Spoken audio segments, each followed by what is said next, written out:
Everybody knows Dwight Freeney, right? Yes, sir. You're a man who completely revolutionized the game out of Syracuse.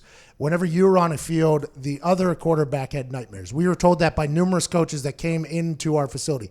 Chuck Pagano, whenever he got to the Colts, literally told a story about how other teams' quarterbacks, whenever they're playing against Robert Mathis and Dwight Freeney, they would have nightmares all week. What was it about your game that you think made you so different and a trailblazer at defensive end? Well, the thing is, Pat, it's, before me, okay, there weren't a lot of guys drafted at my size, undersized, I guess, for me. Now they'll be drafted, but it'll be more situational, okay? There'll be third down, throw them in third down, maybe take a linebacker who's an outside linebacker in a 4-3 scheme who doesn't really rush. All right, let's put him at defensive end. He seems like he's a quick, fast guy. So when I was drafted, high at the undersized 6'1", what have you, and made it to be an every down guy. That's what kind of set the standard of, look, it's not about how tall you are. This is not basketball. I'm not trying to block shots and grab rebounds here. I have natural low leverage. I'm underneath guys. This is something that someone hadn't seen before, and now I can take advantage of that. Yeah, Zito looked up a stat because that's what Zito is, our stats guy. Oh, yeah. He can barely read, but he's a good stat guy. College Good with numbers. Good with numbers. Yes. Actually, no, but yeah. He said you squatted like 700 and some pounds in college. Is that accurate? Yes. So to say somebody's undersized when they have a 700-pound squat is a very interesting situation. But I guess that's now after getting to watch you. I don't think I was young enough to see the guys beforehand that had to be big because they assumed you couldn't stop the run. I assume that's so what it was is they had this prototype of 6'5", 280 pounds. Okay, that's basically, as a defensive end, that's what you had to be drafted. So basically you had to be Michael Strahan, okay? And once you have success at that height or that size, then that just became what the standard is for years and years and years to come. So there was no guy who was 6'1" playing, he's not tall enough, he can't see the quarterback, he's not going to be able to see the running back when he gets engaged with the offensive line.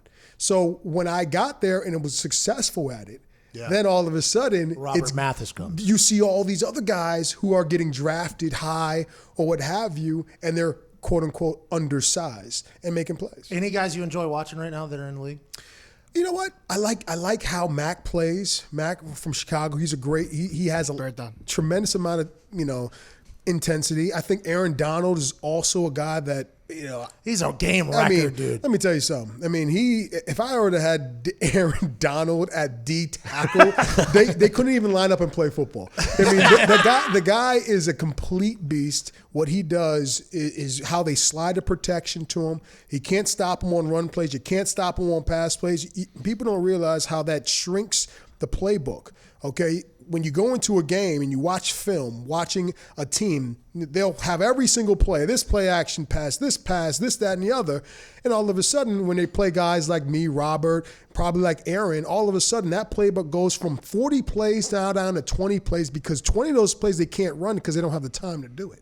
Oh, it's a game changer. And you mentioned that if you had him at D tackle, that would help because there was times in your last couple of years with us where they would run tight end would chip you, tackle would have you, and then a running back would chip you as well. It was crazy. And it's funny, John Turlink, our legendary D-line coach who coached me for years, we were talking about it. And he said, there's a question that I had to him. I said, hey, JT, I'm seeing all type. Can you go back in the film and look and see how guys before me dealt with that type of protection, whether it be a receiver, tight end coming in? He said, Dwight, that never happened. He said that was actually created just for you. That has to feel pretty good. And I said, wait a minute, just for me? So there's nothing I can watch? And he said, no. He said, we're just going to have to deal with this on the fly.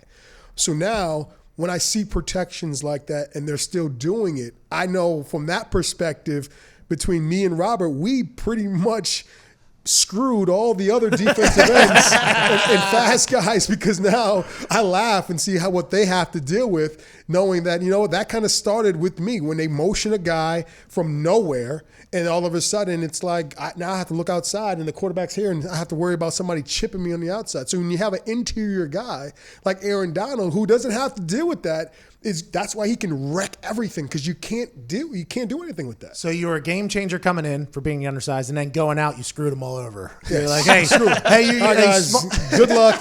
Now you got to deal with that.